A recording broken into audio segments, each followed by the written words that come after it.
تفتكري ايه اللي بيحصل جوه عقل الست في الزمن اللي احنا عايشينه ده؟ خلينا كده نبيكتشر كده سيناريو. بتفتحي الموبايل، اول ما بتصحي بتردي على المسجز، بتحاولي تخلصي شغلك، بتشتغلي سواء بقى بره او في البيت، عندك دراسة بتذاكري، في ناس كتير قوي حواليكي.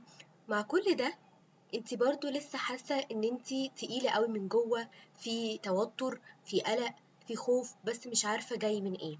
خلينا كده نفكر مع بعض النهاردة، هو الإحساس ده مجرد إحساس ولا في ريزن بيتريجر كل الحاجات دي؟ يا مساء الخير، في بودكاست لك الساعة 7 مع نور كل تلات وخميس. احنا اوريدي بقينا بنبدأ يومنا واحنا مستنزفين. زمان أول حاجة الإنسان كان بيشوفها الصبح هو الشمس، النور بتاع الشمس كان بيصحيه. دلوقتي أول حاجة بيشوفها هي السكرين اللي قدامه. مخك قبل حتى ما يعرف انت جعانة ولا عطشانة بيبقى استقبل عشرات المعلومات، أخبار، على مسجز، على إيميلات، على ترندز، على مين راح فين، على مين سافر فين، مين جاب ايه، مين اتجوز، مين خلف. كم مسجات، كم نوتيفيكيشنز، كم حاجات جديدة حصلت. انتي لسه وجسمك لسه بيقول يا هادي لسه مصحيش. ففي أقل من 5 دقايق مخك بيكون دخل في مقارنة مع مئات الأشخاص حواليكي. وده بيحصل كل يوم لدرجة إن النيرفس سيستم بتاعك ما بقاش بيفرق هو إحنا actually في danger، في خطر، ولا إحنا بس على انستجرام. حتى لو ما فيش حاجة حصلت جسمك بقى بيعيش على جرعات صغيرة من التوتر، لكن الفرق إن هي بقت طول الوقت. في mental heaviness أو burden غير الفيزيكال one، يعني في حمل على المخ غير التعب الجسماني أو الجسد اللي انت حاسة بيه. انت ممكن تكوني قاعدة على الكنبة عادي، لكن مخك بيعمل اجتماعات مع نفسه. بكرة هطبخ ايه، لازم ارد على فلانة، نسيت ادفع الفاتورة، هي صاحبتي متغيرة معايا ليه، لازم اذاكر، هو انا متأخرة في حياتي ولا لأ، طب لو حصل كذا، لو ما حصلش. المشكلة ان المخ مش بيفرق بين التفكير وبين التنفيذ. كل فكرة بيسجلها على إنها مهمة، محتاجة طاقة. عشان كده ساعات بنحس إننا تعبنا من غير حتى ما نعمل أي حاجة، وساعات كتير جدا بنحس إن إحنا متأخرين. وممكن ترجعي تسمعي الحلقة بتاعت لو إحنا حاسين متأخرين ممكن نعمل إيه. فبنقع في حاجة اسمها فخ الكمال، perfectionist. you're being a perfectionist person. بقيتي تتحولي ان انت عايزة كل حاجة perfect. زمان احنا كنا بنقارن نفسنا بالناس اللي حوالينا، بتبقى سيركل صغيرة جدا.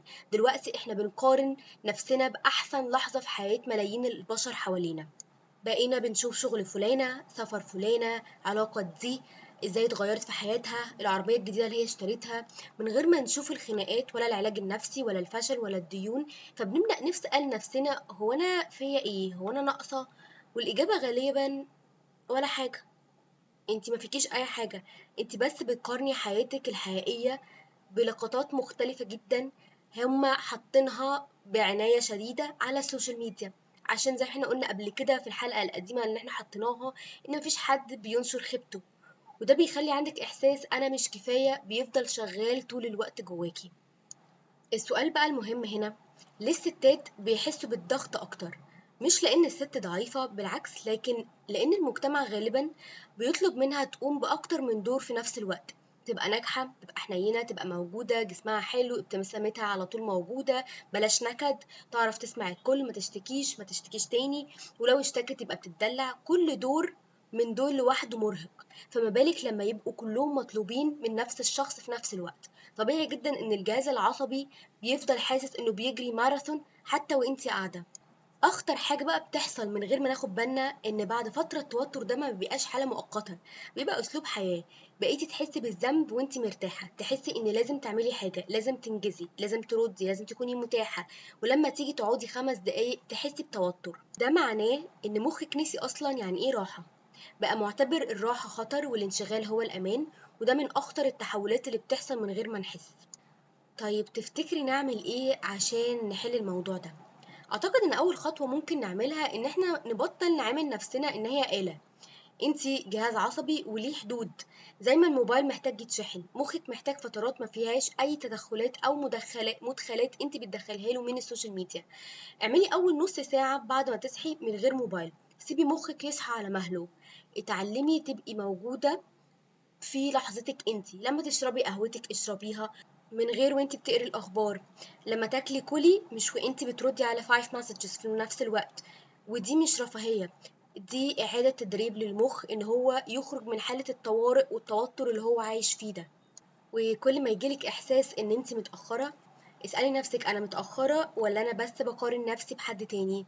السؤال ده لوحده هيغير حاجات كتير. في الآخر اعملي حدود مع العالم، مش كل مسج لازم تترد في ساعتها، مش كل خبر لازم تعرفيه، مش كل ترند لازم نشوفه. الهدوء بقى قرار، والسلام النفسي محتاج بجد حماية.